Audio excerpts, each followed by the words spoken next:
On this Friday's early edition at 6, a 45-day suspension of business activities. That's the price 3 Korean mobile carriers will have to pay for defying government warnings and providing illegal subsidies.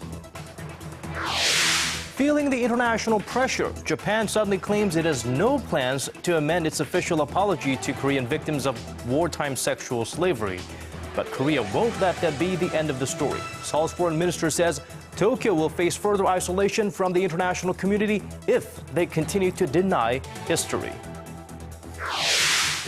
And Crimea's move to reunite with Russia is met with fierce opposition. U.S. President Barack Obama personally phones Russia President Vladimir Putin and calls for a peaceful resolution to the ongoing crisis. We have these stories and more coming up on Early Edition at 6.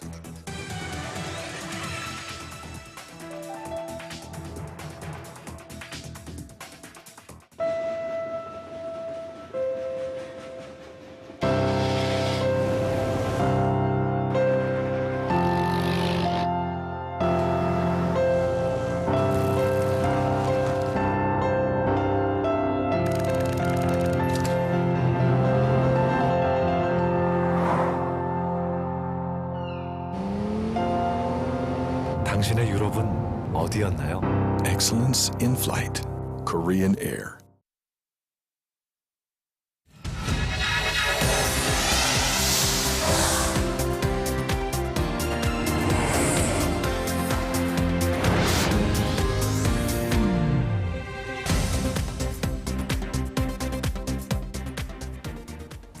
It is 4 a.m. in New York, 11 in Crimea, and 6 on a Friday evening here in Seoul. Good evening. Welcome to Early Edition at 6. I'm Moon Gun-young. And I'm Daniel Che. Thank you for joining us. Now, we're going to start off with this story in development. The leaders of Korea's main opposition party and a separate opposition group led by an independent lawmaker will be the co-leaders of a new coalition party. Democratic Party leader Kim Han-gil and lawmaker Ahn Cheol-soo made the announcement official just minutes ago on this Friday at a news conference. Ahn will lead a preparatory committee for the creation of the coalition while simultaneously putting the final touches on his own new political vision party. Kim and Ahn are hoping that their alliances will help them regain seats at the National Assembly.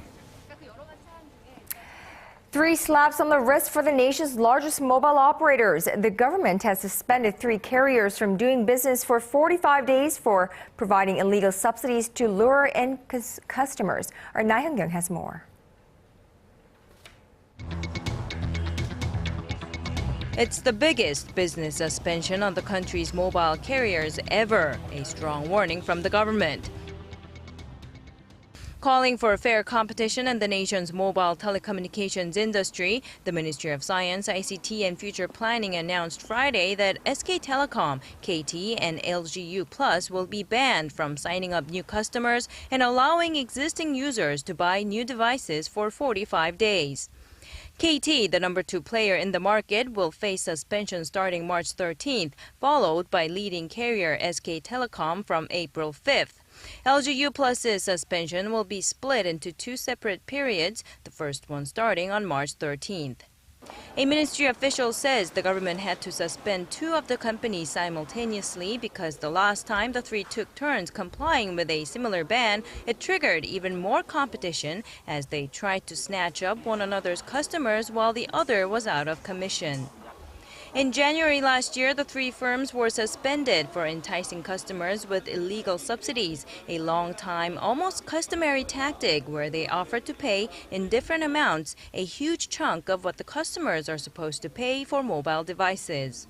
Following Friday's announcement, however, industry insiders voiced concerns that the nation's longest-ever suspension will deal a blow to second-tier handset makers such as LG Electronics and Pantech, as well as smaller retailers, rather than persuading the operators to ditch their bad habits. Na Hyun-kyung, Arirang News. Now to the patent battle that refuses to go away. It's good news for Samsung this time, as Apple's request for a permanent U.S. ban on Samsung's patent infringing products has been denied. Kim Ji-yeon reports. A U.S. court has rejected Apple's request for a permanent sales ban on Samsung products. In a ruling Thursday, U.S. District Judge Lucy Koh said Apple had not presented enough evidence to show its patented features were a significant enough driver of consumer demand to warrant an injunction. Judge Koh wrote that numerous features, such as battery life, MP3 player functionality, operating system, text messaging options, GPS, and processor speed were not tested by Apple for the purpose of litigation to see whether they are highly important to U.S. consumers. Apple had earlier stated that around 23 models of Samsung's older smartphones and tablets, including the Galaxy S4G and the Galaxy Tab 10.1, infringe upon its patents. This ruling comes ahead of another patent trial set to begin later this month involving newer Samsung phones and could negatively affect any further attempts by Apple to block the sales of those models as well. In a statement, Samsung said it was pleased with the ruling. Apple has yet to comment. Samsung and Apple have been locked in legal battles over patents across the globe for nearly 3 years. In a separate case in 2012, Apple was awarded more than $900 million by a U.S. court over Samsung, which earned $7.7 billion last quarter. Kim Han-gil, Arirang News. Korea's efforts to pressure Japan to take responsibility for its past wrongdoings may be paying dividends. Japan has denied that it has plans to make changes to its official apology to the Korean victims of wartime sexual slavery. Meanwhile, Seoul's Foreign Minister Yoon Byung-se, upon arrival from a UN meeting in Geneva, that Tokyo will face further isolation from the international community if it keeps ignoring the grievous issue of its wartime sexual enslavement of Korean women. Our Connie Kim has more. Japan's ambassador to the UN in Geneva, Takashi Okada, said Tokyo, contrary to earlier suggestions, has never spoken of reviewing the 1993 Kono Statement, in which then-Chief Cabinet Secretary Yohei Kono apologized to the victims of Japan's sex slavery. Since then, the position of the government of Japan has not changed at all. The government of Japan has never spoken of reviewing the Kono Statement. Back in Geneva, Okada said the Japanese government had fully compensated the victims through a 1965 treaty that normalized Korea's economic and diplomatic relations after its liberation from Japan. Late last month, Suga said Tokyo would re-examine the testimony given by former sex slaves, as the government at the time did not verify the victims' remarks. Following Korean Foreign Minister Yoon Byung-se's remarks on Wednesday, Yoo Yeon-chul, Deputy Chief of South Korea UN Mission, urged Japan to admit to and take responsibility for its military's past use of sex slaves. The political leaders and government officials of Japan have recently tried to deny the Kono Statement of 1993. South Korea wasn't alone in criticizing Tokyo for its past actions and current inaction. The North Korean and Chinese ambassadors to the UN said the Japanese government was trying to deny and hide its past wrongdoings. The U.S. ambassador to Japan, Carolyn Kennedy, on Thursday, called on Korea and Japan to improve relations and said the U.S. will do what it can to help. Connie Kim, Arirang News. And here in Seoul, U.S. Ambassador to South Korea Sung Kim has urged Japan to acknowledge its sexual enslavement of women in the early 20th century, calling it a grave human rights violation. Ambassador Kim has also asked Tokyo to refrain from any more what he called provocative actions. Our Hwang Sung-hee reports. U.S. Ambassador to South Korea Sung Kim says he understands why South Korean Foreign Minister Yoon Byung-se took the so-called comfort women issue to the United Nations. Comfort women issue, the sex slaves issue, is a grave human rights violation. We understand the pain that's felt by these surviving women from that awful experience. Ambassador Kim urged the Japanese government to work towards reducing the pain and suffering of those forced into sexual slavery by its military in the early 20th century. He said the statement issued by the U.S. Embassy in Japan following Japanese Prime Minister Shinzo Abe's visit to the controversial Yasukuni War Shrine late last year was a hard-hitting warning. The shrine honors 14 Class A war criminals, so visits by high-ranking Japanese officials anger Japan's neighboring countries.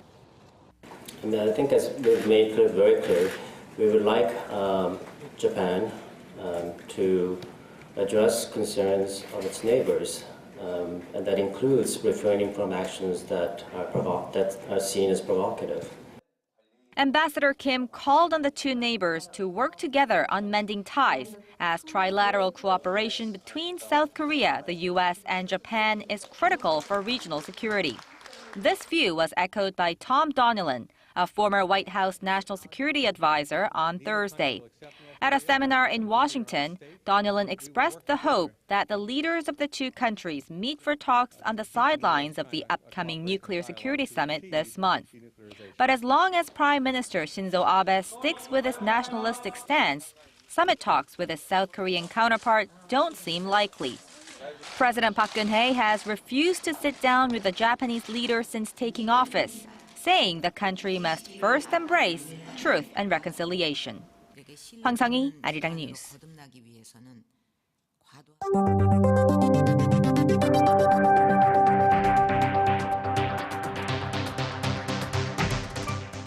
South Korea has reiterated its call on North Korea to accept its proposal for Red Cross talks and resuming reunions for families separated by the Korean War.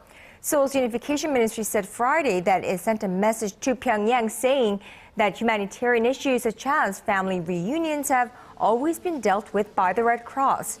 Now, it noted that the North had agreed at their previous meeting to hold further rounds of Red Cross talks to discuss such issues. Pyongyang rejected the proposal for talks on Wednesday, saying the proper atmosphere had not been created.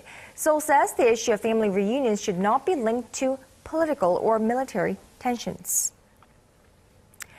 The UN has extended a mandate for sanctions on North Korea, saying the regime remains a serious concern to international security. This in response to requests from South Korea and the U.S. to take action against North Korea for the missiles it has fired off over the past 2 weeks. Kim Han-gil has more.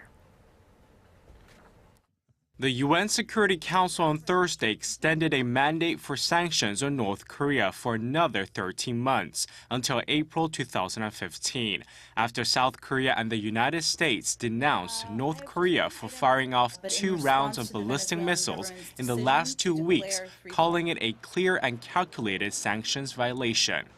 Through a report, they argued the UN Sanctions Committee to examine the Scud missile launches and take appropriate action in response to the violations of multiple Security Council resolutions. Pyongyang launched 2 Scud short-range ballistic missiles from its southeastern coast on February 27th, and 2 more Scud missiles from the same coast on March 3rd. North Korea routinely test-fires short-range missiles, and experts say the recent launches are not expected to raise tensions in the region.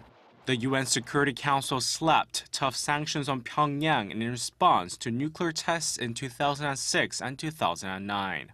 Additional UN resolutions require the North to abandon all of its ballistic missile programs.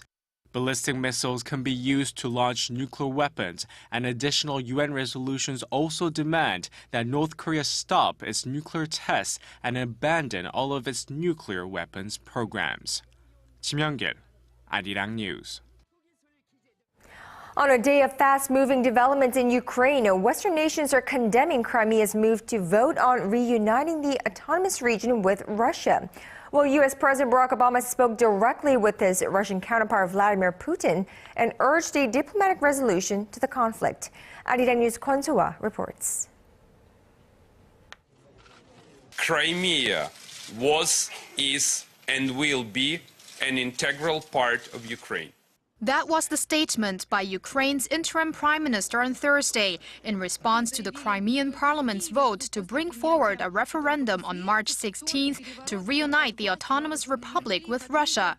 The US and EU stood with the Ukrainian government in condemning the move, saying the referendum violates the Ukrainian constitution as well as international law.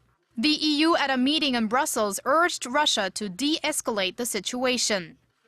Any further steps by the Russian Federation to destabilize the situation in Ukraine would lead to severe and far-reaching consequences for relations between the European Union and its member states on the one hand and the Russian Federation on the other hand, which will include a broad range of economic areas. The EU talked of sanctions, including travel bans and asset freezes. A cancellation of an upcoming EU-Russia summit was also considered. However, not all EU members are in favor of the proposed sanctions, since they would come at a cost to them as well. The US has already imposed visa restrictions on Russian officials. President Barack Obama told his Russian counterpart Vladimir Putin that Russia's violation of Ukraine's territorial integrity had prompted the US to take a number of punitive steps in response. The White House says that during an hour-long phone call Thursday, hours after the Crimean vote, Obama called on Putin to hold direct talks with the new government in Ukraine and urged him to find a diplomatic resolution to the situation. Officials and experts believe that the Ukrainian crisis is no longer one between divided groups within the country, but also a serious issue between the West and Russia. UK Prime Minister David Cameron compared the situation to World War II, saying the slightest miscalculation could see the situation spiral out of control. Kwon So-ah, Arirang News.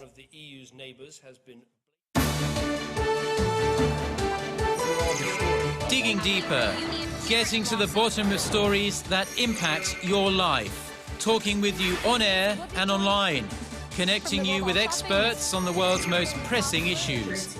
News and current affairs at its best with Moon Gon-young and Daniel Che on Early Edition at 6.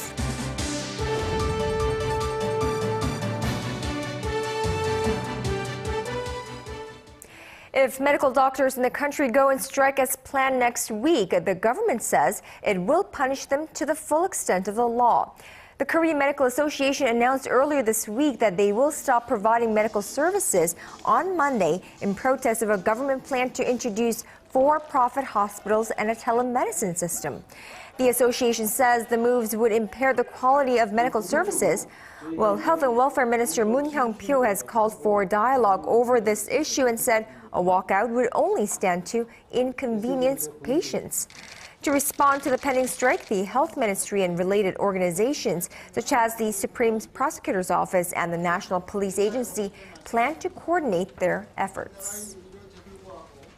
Shifting our focus to some big numbers, foreign currency deposits in Korean banks soared to an all-time high in February. Data released by the Bank of Korea on Friday shows the figure at more than $52 billion last month, a jump of $3.4 billion from January. Total foreign currency deposits have been on a steady rise since August of last year, something that's being attributed to increased export earnings. Leading the way in February were dollar-denominated deposits, which increased on month by nearly $3 billion to $39.6 billion.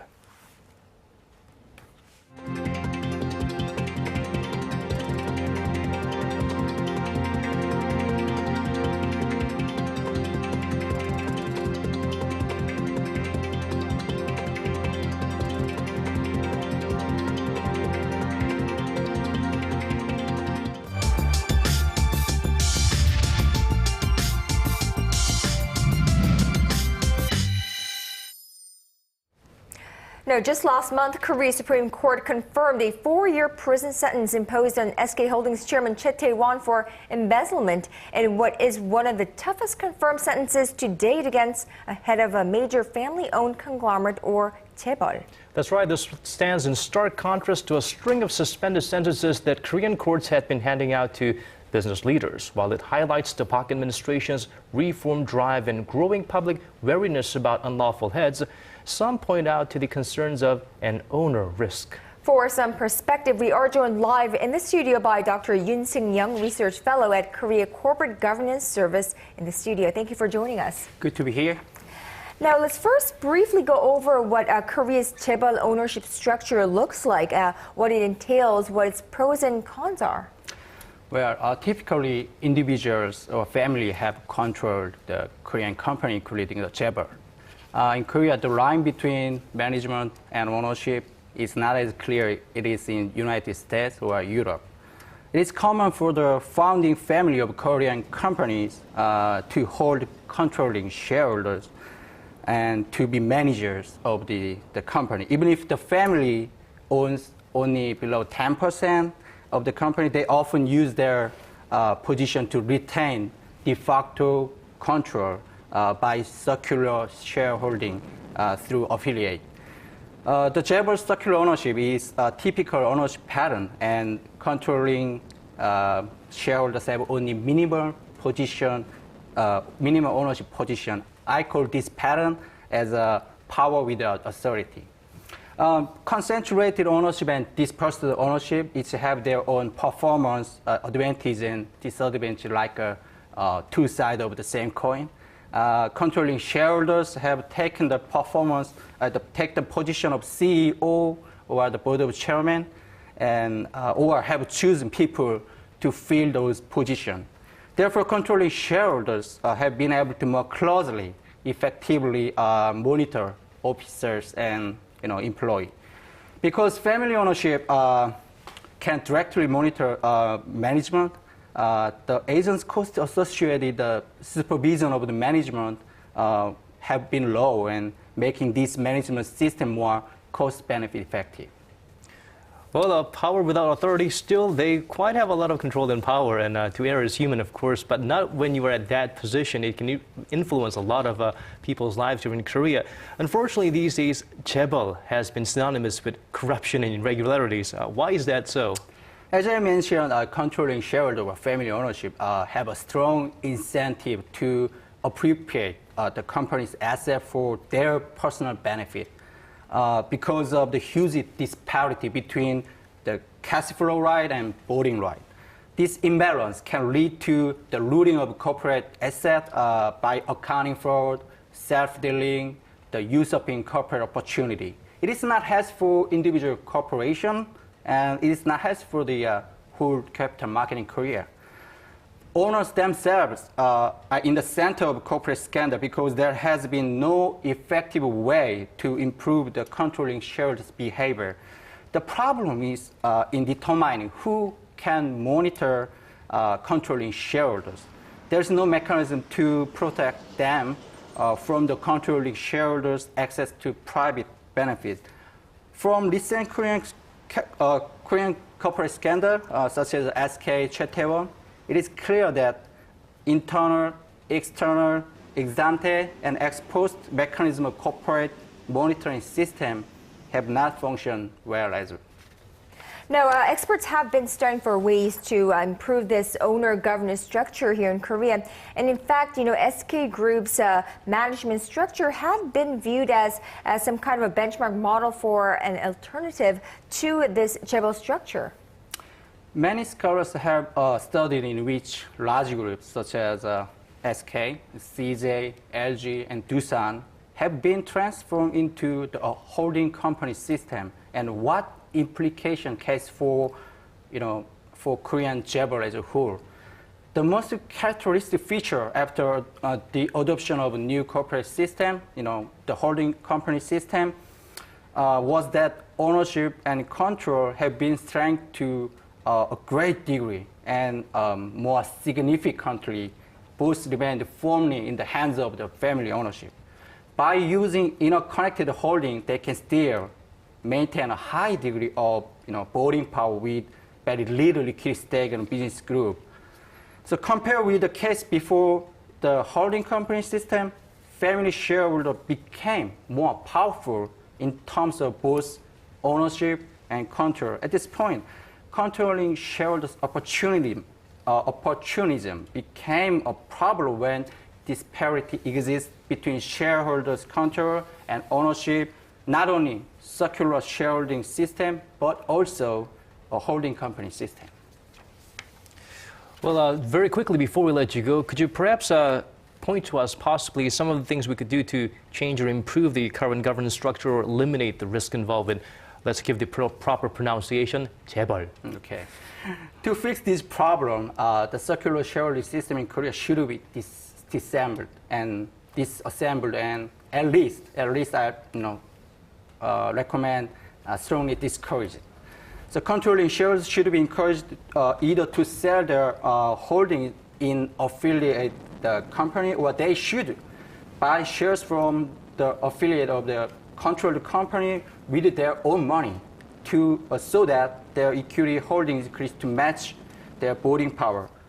The only way to protect the shareholders' right against the poor corporate governance, except selling the stock they own, is proxy voting.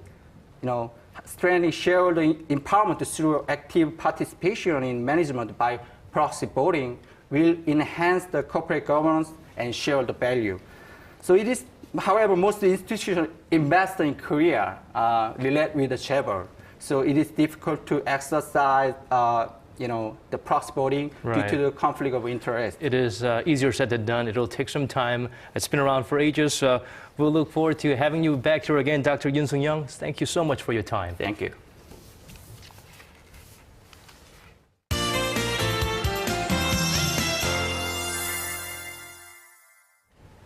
Let's now go to check on the weather forecast with our Michelle Park at the Weather Center. Michelle, it was another cold, windy day here in the capital, but I hear things will be turning around soon. Real soon. In fact, Saturday morning will be chilly, but by noon things will warm up nicely. Thank you for that good. And it's always good to hear. Any news of rain or snow? Well, we can expect 1 to 3 centimeters of light snow at around midnight in the central region. We also still have to keep in mind that a dry weather warning is still in effect nationwide, so watch out for any starting fires. Now, tomorrow is generally going to be a clear day with a few clouds and a highs of up to 10 degrees. Now going over to our readings, Seoul drops down to -3 degrees in the morning and gets up to 9 in the afternoon. Meanwhile, the southern cities such as Daegu and Busan will peak up both at 10.